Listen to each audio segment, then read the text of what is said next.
Hey guys, and welcome back to my channel. Today I wanted to share and talk about one of the New Year's resolutions that I wanted to start in January. I wrote a nice little blog post. I think I had three main resolutions that I wanted to focus on this year, and then a couple of small ones. And then January happened. And what I mean by that, I had full intentions in December of restarting my blog, but really making it more of like an update thing of like, hey, we're just going to come on once a month on YouTube and our blog, update people on what we're up to and things like that. And then I think that God had other plans for me because in January and the end of December, all of these ideas just started flooding into my head about things that I wanted to do on the blog, things that I wanted to share on the blog. And then there was like a passion project that came up that just kind of organically like set itself up, and it worked out perfectly. And really just being able to get posts figured out and stuff like that, getting into baby prep, things like that. I just kind of got like a whole new motivation for the blog and for YouTube and stuff like that. And I just went with it. I just rolled with it. But the byproduct of that is that one of my New Year's resolutions literally kind of just went by the wayside.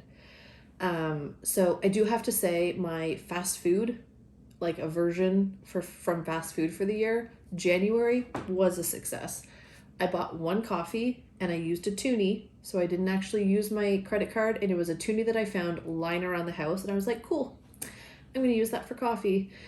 And so we have not had any takeout. We have not gone to a restaurant. We have not bought any food in that sense at all whatsoever for all of January. So that's a huge success for us. Now, the resolution that went by the wayside, one of the things I really wanted to focus on this year was strengthening and deepening my faith. I went to a Catholic school growing up, and with going to a Catholic school, you have religion class. And I attended religion class, but I really couldn't tell you a lot of the things about my religion except that like we go to mass on Sundays, and like I know the major holidays, but I really wanted to know like the whys behind Catholicism and really kind of dive deeper into my faith in that sense. And so, especially with having kids and stuff like that, they kind of have the tendency of asking why for 500 things a day.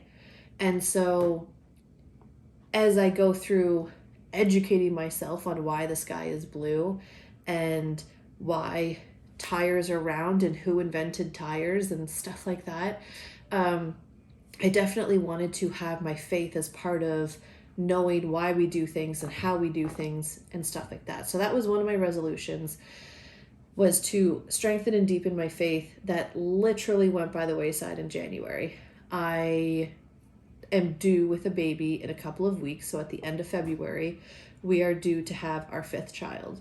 And in doing that, I wanted to make sure I had blog posts ready to go for when the baby comes, and essentially I could just schedule a bunch of posts. We could spend some time away from that as a family, getting to know our baby and like hanging out as a family. So I was spending a lot of extra time working on the blog. Josh and I have a passion project that this has been a huge passion for us for years, educating ourselves on this and basically just trying to suck in as much of this information as possible. And then organically at the end of December, I think is kind of when it started. The idea kind of came up again, and then it popped into my head, and I was like, let's just use the blog and YouTube as an outlet for that, because we think that the information in our passion project should really be shared with everybody. So I've been working, and he's been working he works full time.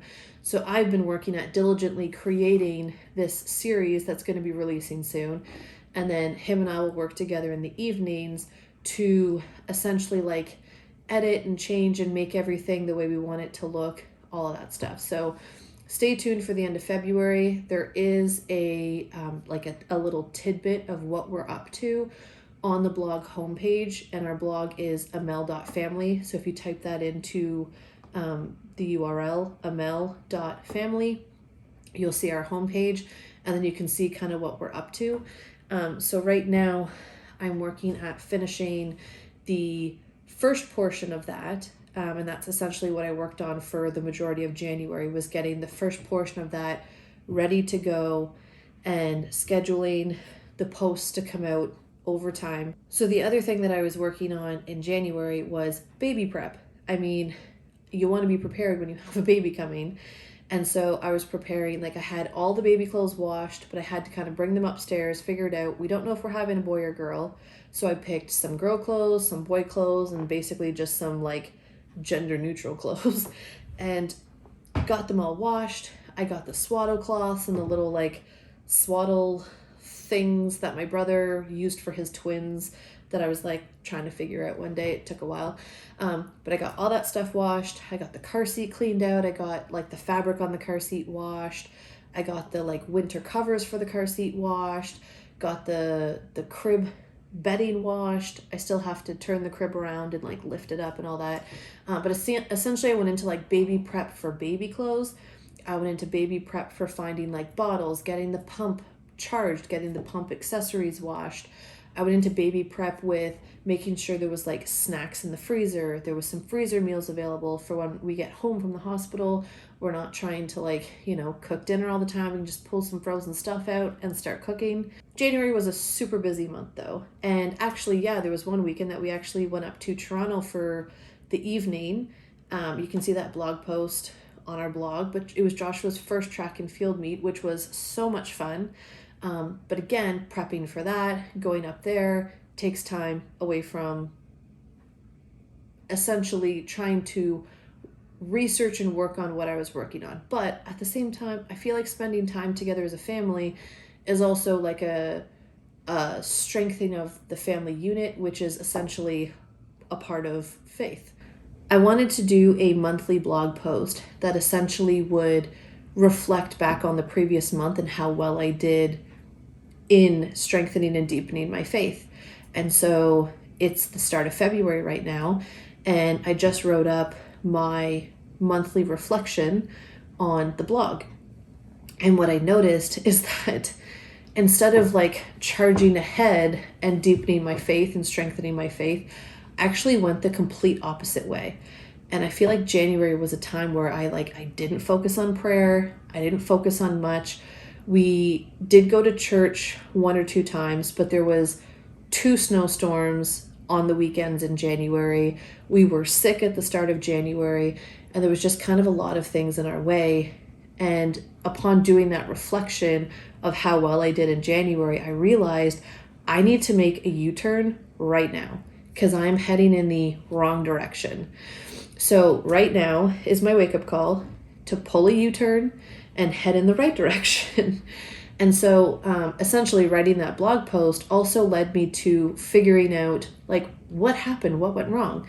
And I realized I actually didn't set any goals for myself in regards to like how I was going to achieve strengthening and deepening my faith and what I wanted to do and what that may have looked like, which also then reminded me about a concept called S.M.A.R.T goals.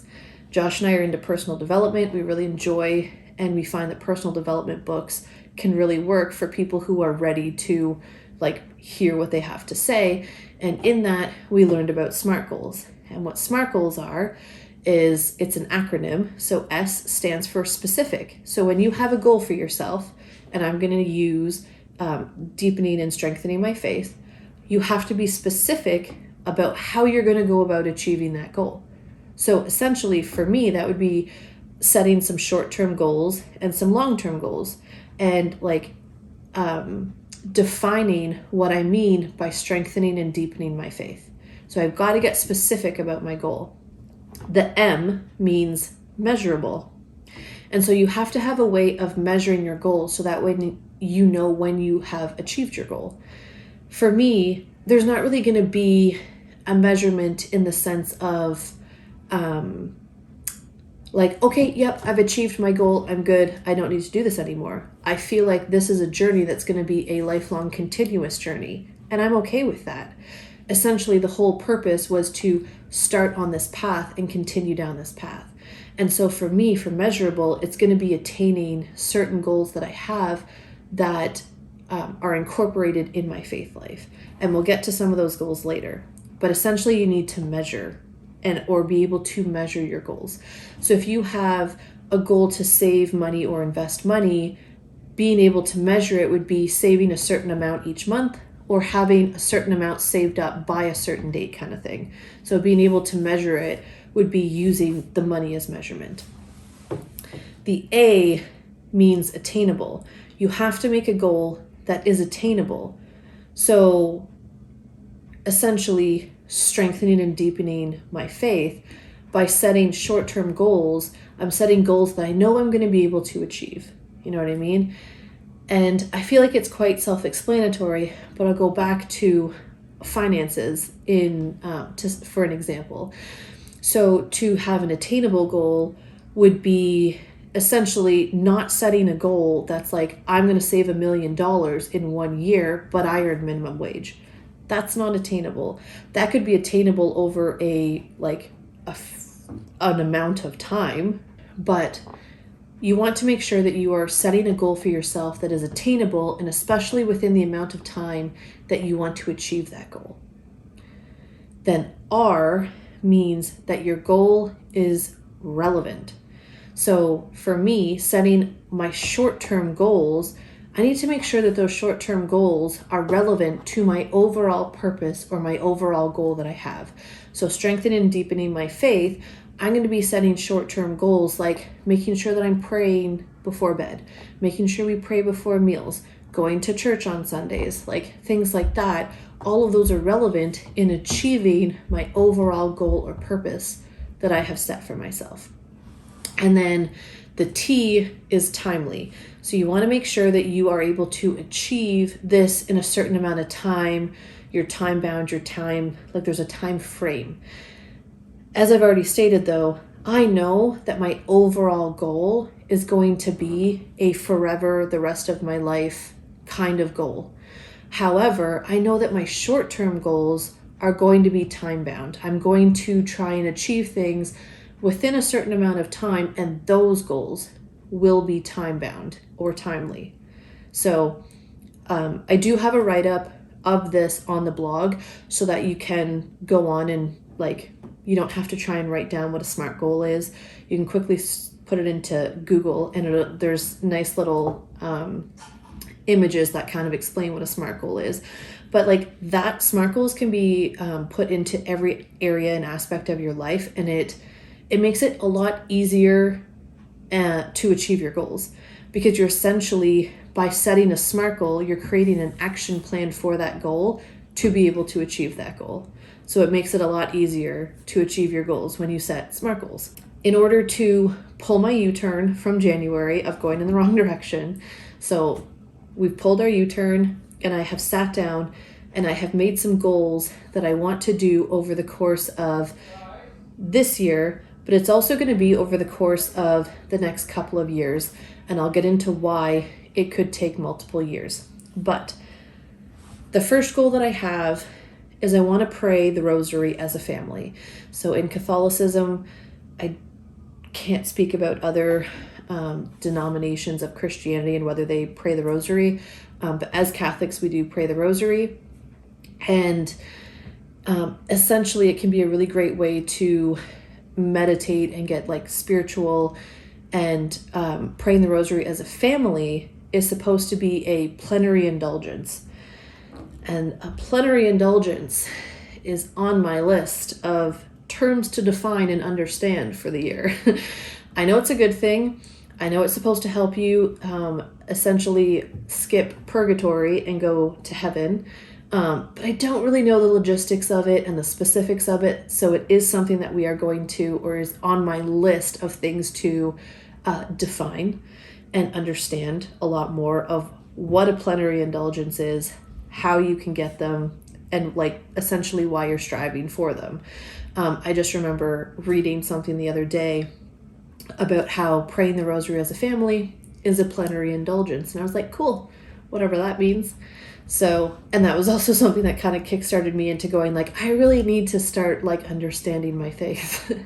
But we did a couple times pray the rosary as a family, and it was just a very fruitful experience for the kids to take turns. Like they were holding the beads and they had fun doing it.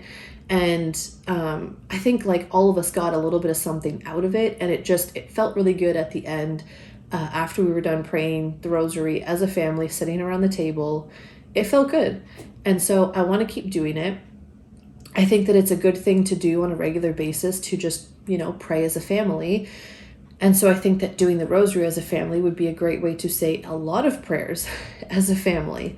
And so what I'm going to do, my short-term goal is to start praying the rosary as a family once a month.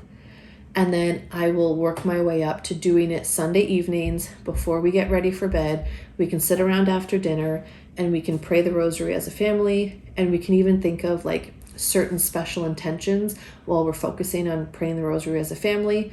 If we know of any intentions that, family or friends or somebody asks for us to pray for, we can do that at that time.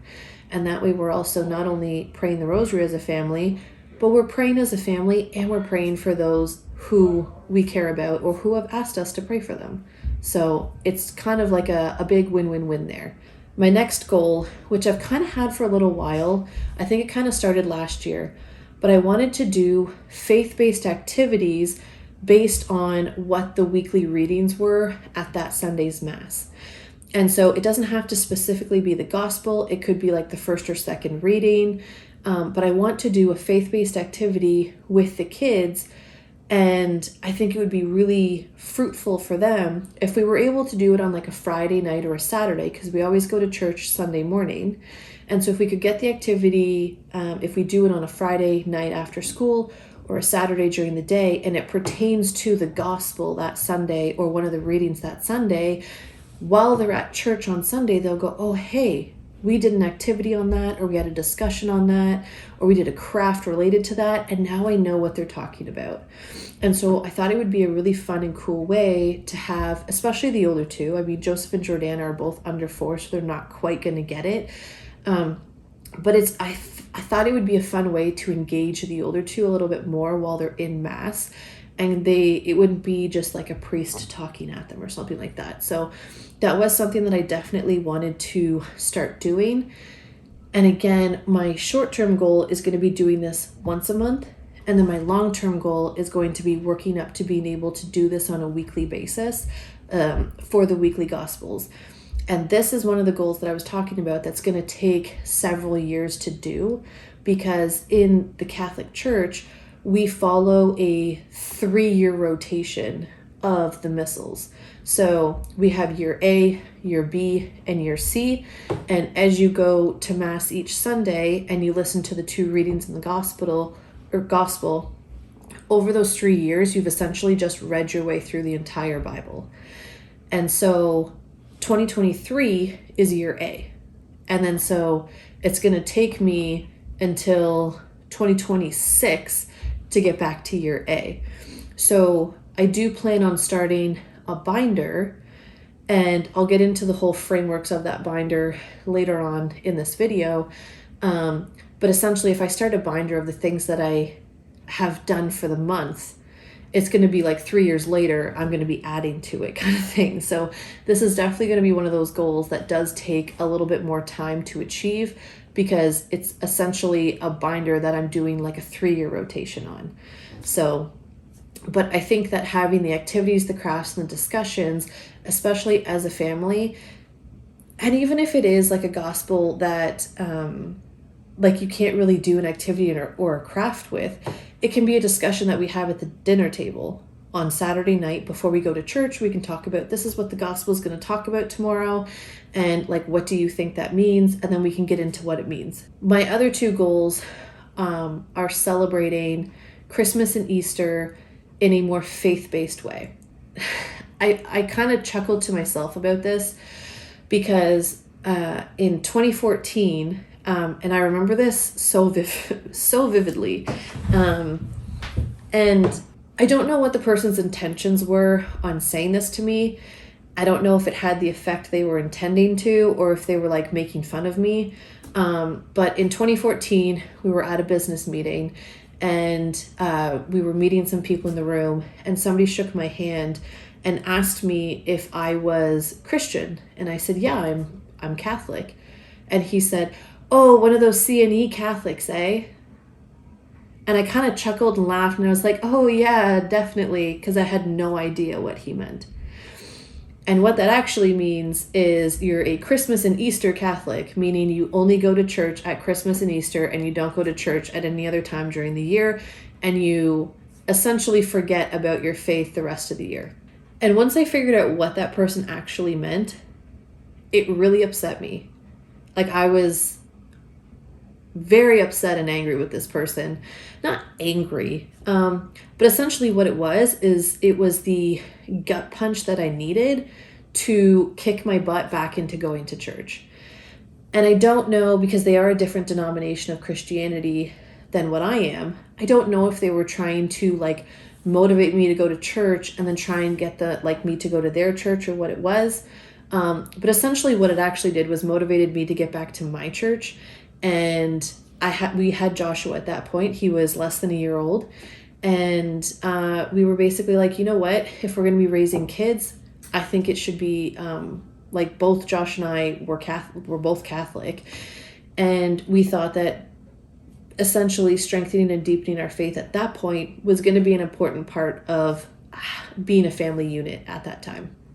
And although our faith life was nowhere where it is now, and is potentially not going to be anywhere near where it's going to be in the future, that I'm not sure what that person's intentions were, but it actually brought us back to the church on a more regular basis than we had been going, because we didn't really go to church before. So, I mean, thank you to that person for saying that, because definitely motivated me to actually go to church, like on a consistent basis. So thank you. But I'm laughing and chuckling because one of my goals is to actually put more faith back into Christmas and Easter in our household. And so I couldn't tell you why we celebrate Shrove Tuesday or Pancake Tuesday, or what the ashes mean for Ash Wednesday. So essentially this year, and Easter's right around the corner, I am going to learn more about the history and facts and stuff like that behind celebrating Pancake Tuesday, Ash Wednesday, Lent, and I'm so going to say this wrong, but the Triduum, I think it's Triduum, I don't know, but essentially what it is the Holy Weekend. So you have Palm Sunday, and then you have Holy Week, and then the Triduum, I think, is Maundy Thursday, Good Friday, and Holy Saturday. And figuring out like what is so important about those days, that they like those 3 days have their own name, which is the Triduum. Maundy Thursday is the Last Supper, I believe. And then Good Friday is the day that Jesus was crucified. And then Holy Saturday is the day that we went without having Christ on the earth. And then Easter Sunday is when he resurrects. And so essentially I want to dive into all of that time from Shrove Tuesday all the way to Easter Monday. And I want to be able to understand the history behind it, understand the meaning behind the names.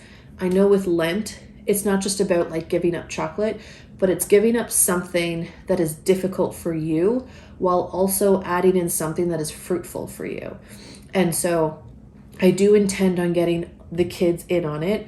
I'm going to learn about Pancake Tuesday because it's coming up in a couple weeks. And then while we're eating pancakes at dinner, we'll talk about Pancake Tuesday or Shrove Tuesday.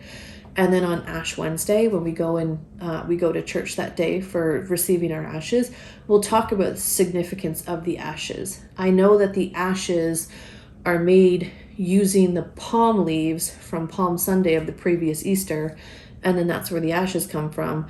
But essentially, like, why do we put them on our forehead? So learning that stuff is one of the big things I want to focus on this year is bringing Easter and Lent back to being a faith-based thing in our household. And then I'll add that to the binder so that way we have it for the years to come. And then the last one in that is Christmas. And so it's not just Christmas, it's Advent and Christmas. And what I learned since Christmas just went by, what I learned is Advent is actually a time of waiting and preparing for Christ to be born. And like for me, I listen to Christmas music like essentially from November 1st all the way through to the new year. And in Advent, as a Catholic, we're like traditionally we would refrain from celebrating Christmas until Christmas Day, because Advent is spent preparing ourselves and waiting for Christ to be born. So I thought of some cool activities for Advent for us for 2023, so this year. And what I want to do is I want to go out and I want to find beeswax sheets and some wick, and I want to make our own Advent candles and a candle holder, and then we'll make our own wreath as a family. And then each Sunday we can spend the day talking about the topics for that Sunday. I definitely didn't write them all down, and I don't know them. But I know like hope, peace, love, and joy, I think is what the 4 are. And so essentially we'll go over what they mean, why we're celebrating them, and what significance it has, and why there's like a week dedicated to that candle being lit, why we're lighting a candle at a time, things like that. And so that is what the Advent portion of this year is going to look like. I do plan on getting our tree mid-December, but traditionally as Catholics, you don't decorate your tree until Christmas Eve. And so when I found that out, I was like, oh, that's actually a really fun idea, because what we can do, we always go to Mass on Christmas Eve at 5:00. So it would actually be really fun to come home from Mass and be able to decorate our tree, and then have it decorated in the few hours before bedtime, get everybody ready for bed. And then Christmas is when essentially Christmas time starts. And then this picture is in my blog post, but there was a picture that Scott Hahn shared on Facebook about the 12 days of Christmas and what the meaning is behind the song. And so I thought it'd be fun to incorporate what the meaning behind the song is, and putting a decoration on the tree every day of the 12 days of Christmas up until like the last day, adding to the tree every day with that day's like theme, I guess is what you could call it. And then taking the time from Christmas to Epiphany to celebrate Christmas. And then traditionally Catholics would take their trees down the day after Epiphany. And the Amell tradition is if we have a real tree, we set it on fire. So, and I like doing that. So essentially that's kind of how Christmas is going to change, I think, in our family, is trying to observe a more traditional Catholic Christmas and bringing Christ back into Christmas for us. So those are some of the goals I have for this year. Those are the long-term goals, and I have like short-term goals associated with them. So for Easter and Lent, my goal is not that far away because Lent's about to start at the end of this month. And then for Christmas, it would just be preparing for my plans for Christmas. So essentially my plan of action, which on the blog I called it my plan of action for February, but it's going to be my plan of action for like short-term success, is going to be, I am going to take a couple of the terms that I have listed in my notebook. I don't remember if I listed all of the things I wanted to find on the blog. I might have, and if I didn't, I will add it on there. But there is a list of terms or concepts or like observances that I want to define, and not just define in the terms of like, what does that mean, but what does that mean for our family? How are we going to observe that? How are we going to like celebrate that day, like Easter or Lent? You know what I mean? What does Lent look like for the Amells? So essentially I have a list, and I'm going to take a couple of terms each month and dive into that and understand them. And so for this month, my definition terms are solemnity and plenary indulgence. I wanted to find out what a plenary indulgence was. Scott Hahn on Facebook also shared a picture, I believe it was in December, and I took a snapshot of it because I wanted to understand more about it. And what it said was that traditionally Catholics devote a theme to each month of the year. And so February is the Holy Family. And I don't really understand what that means, what it means to have like a devotion for the month. Is it like essentially just like praying and thinking about the Holy Family?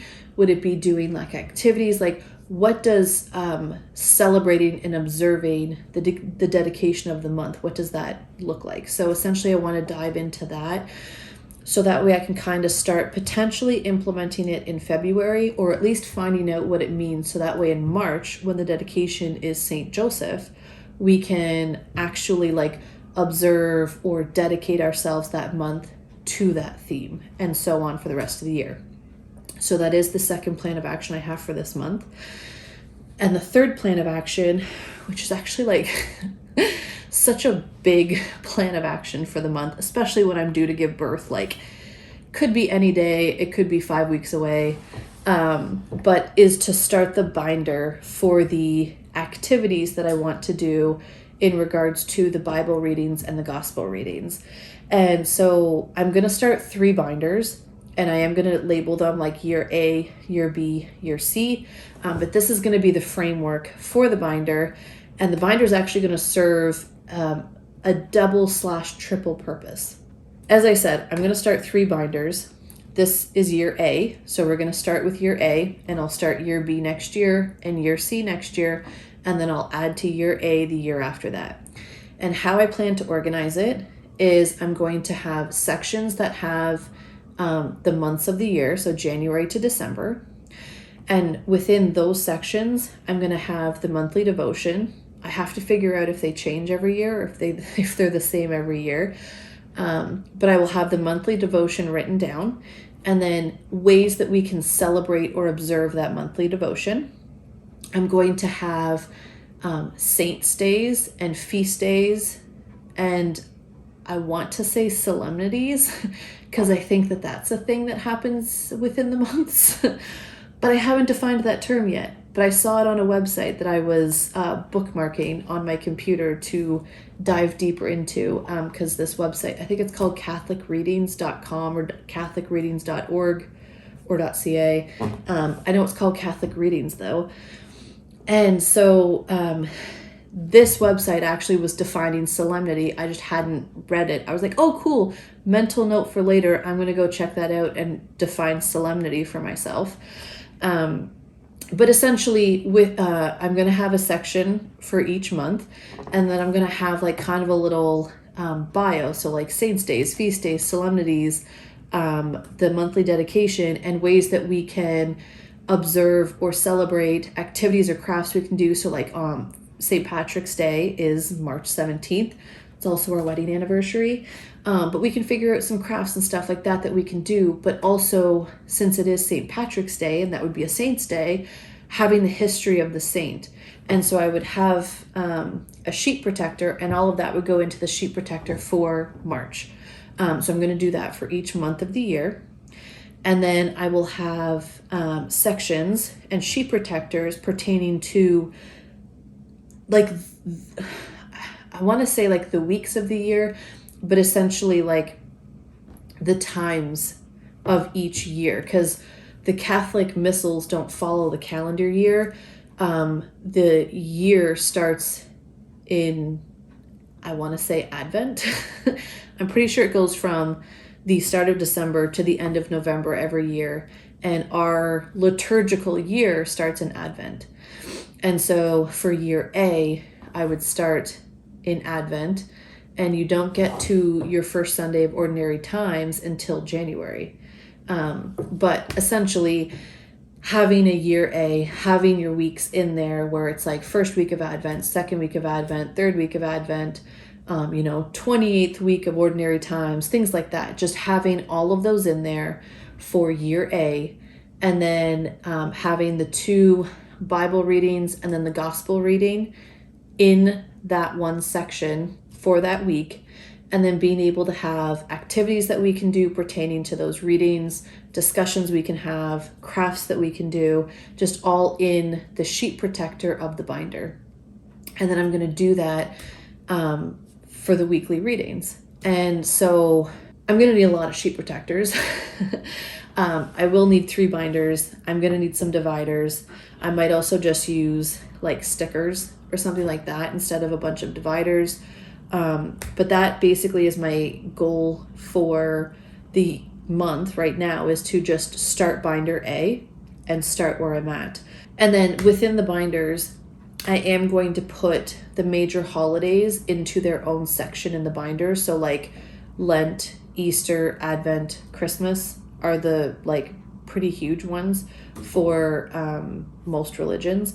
And so just having each one having its own section, or maybe I'll just have like its own binder for like major holidays, and then just having a bunch of different activities and discussions that we can have about those major holidays, and again just keeping it faith-based.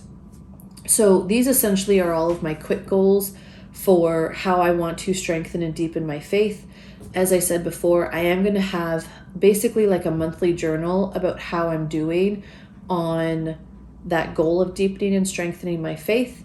I'll talk about how well I executed last month's action plan, and then create an action plan for like that month as well, because I plan on doing the reflections at the end of that month and then releasing it on the first Sunday of each new month. And then I'll have an action plan going forward for that, for March, April, May. And then the reason these binders are going to serve a double purpose is because one of the huge driving factors in us deepening and strengthening our faith and getting out to church on a much more regular basis was we were invited to attend something that's called Family Catechism. And essentially what it was once a month through the school years, a lot of the Catholic families that had kids, or even like some adults just attended the adult discussion, but they got together, the kids got to play with each other, you got to meet other families that were like in the Catholic faith and stuff like that, and we got together and they separated into groups. There would be like a kindergarten to grade like 1 or 2, and then like grade 3 to grade 6, and then the middle schoolers and the high schoolers, and they'd all break off into sections, and then we'd have an adult talk. And the activities and discussions that the kids participated in all related to the gospel that was happening that Sunday, which was the next day, because the family catechism took place on a Saturday, and so it would pertain to the gospel for the next day, which is actually what really made me think of like, I want to do that every week, because I think it was fun. And I did notice a couple of times that Joshua was like, oh, we talked about that yesterday. And I was like, that's amazing. COVID basically ixnayed our family catechism. And then a lot of our families during COVID actually like moved away. And then the family that was hosting it, they really needed to take a break and a step back from family catechism. So it actually ended up shutting down in our area. So I think that by making this binder, and we know the priest that is in a town that's not too far from us, that I would really like to start family catechism up again.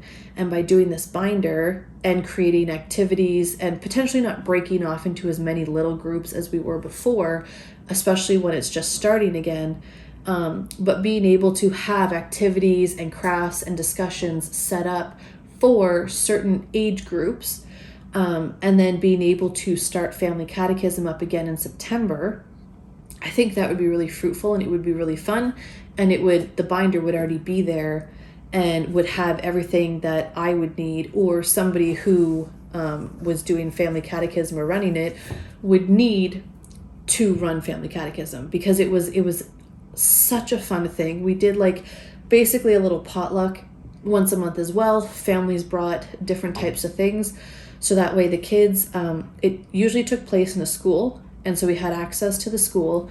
They used to just sit there and play in the gym, and then they got to play for like 15-20 minutes. The adults all got to get together and talk and catch up, and then we cleaned up the gym, and we all split off into, so each group would have like their own classroom, and then the parents usually met in the library for a chat. And it was about 45 minutes to an hour that they did either like a craft, an activity, a discussion, and the adult talk. And then confession was offered during that time as well. We had three local priests at that time that would come and offer confession during that time. And then afterwards, we'd all reconvene in the gym. The kids would play like crazy. And then we'd have lunch, we'd clean up, and we'd head out.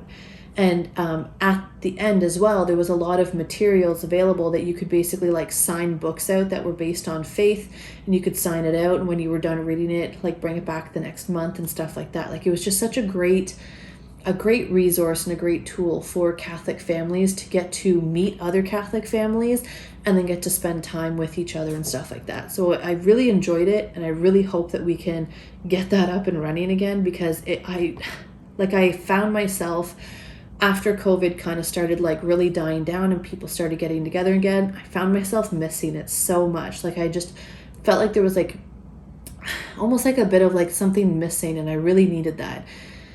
And if anyone else is a stay-at-home mom, you know that you don't get to talk to a lot of adults all the time. So like being able to go to family catechism, and then the women in the family catechism group, we also met separately once a month and did like a women's chat. And they were just such fruitful things that like I miss them. And that was sometimes the only way that I left the house and spoke to like other adults or got like meaningful, fruitful conversations aside from just like small chat from people at work and stuff like that. So I definitely miss them, and I definitely want to start them up again. And then the third way that this binder is going to help me in the future is for my project that's coming in September. So I don't have framework for that, or I would discuss it. I know what I want to do. So stay tuned for that project that's coming in September. But this binder is definitely going to help me with that project. And no, it's not family catechism, it's something else. So this is essentially just me going on a faith journey that I intended to start in January, that completely went the opposite way in January. And so this is my U-turn. This is my wake-up call. These are the goals that I have set for myself for the year and kind of like the next 2 to 3 years. But anybody that wants to come along with this journey with me, I would be more than happy to go on the journey with you and anybody else as well. And I mean, you don't even have to be Catholic. Just taking the time to understand and strengthen and deepen your faith, I think, is such a fruitful thing, and it's very beneficial psychologically as well. Spirituality has a huge basis in psychology and perseverance and stuff like that. So it's definitely going to be fruitful and beneficial for anybody that wants to do it. And as I said, I'd be happy to walk down the road with you. I am going to be doing monthly updates on how well I'm doing, what I've learned, and then essentially my action plan on what I'm doing in the future and what I want to learn in the future. And that's all going to be on my blog at Amell.Family. I haven't quite decided yet if I'm going to keep doing like video updates. I might not. I think it just really depends on the response I get, that if there are other people out there that kind of want this information as well, that we can kind of collaborate together. And if that's something that people want on video format, I have no issues doing like check-ins over the year on what I've learned and things like that and how well it's all going. So I really appreciate you guys taking the time to watch this video. If you have any tips or tricks for me on understanding Catholicism better, I do have a few resources. Right now I don't have the time to listen to those resources, which is the Bible in a Year with Father Mike Schmidt, and the Catechism in a Year, which is going on right now in 2023 with Father Mike Schmidt and Ascension Press. I started listening to the Bible in a Year when it came out, but I definitely fell by the wayside with that. It is definitely something I intend on listening to when I get a little bit more time on my hands. But I do appreciate anything that people have to say, any encouraging comments, any helpful hints, or pointing me towards resources. I really appreciate it all. So thank you guys so much, and have a good day.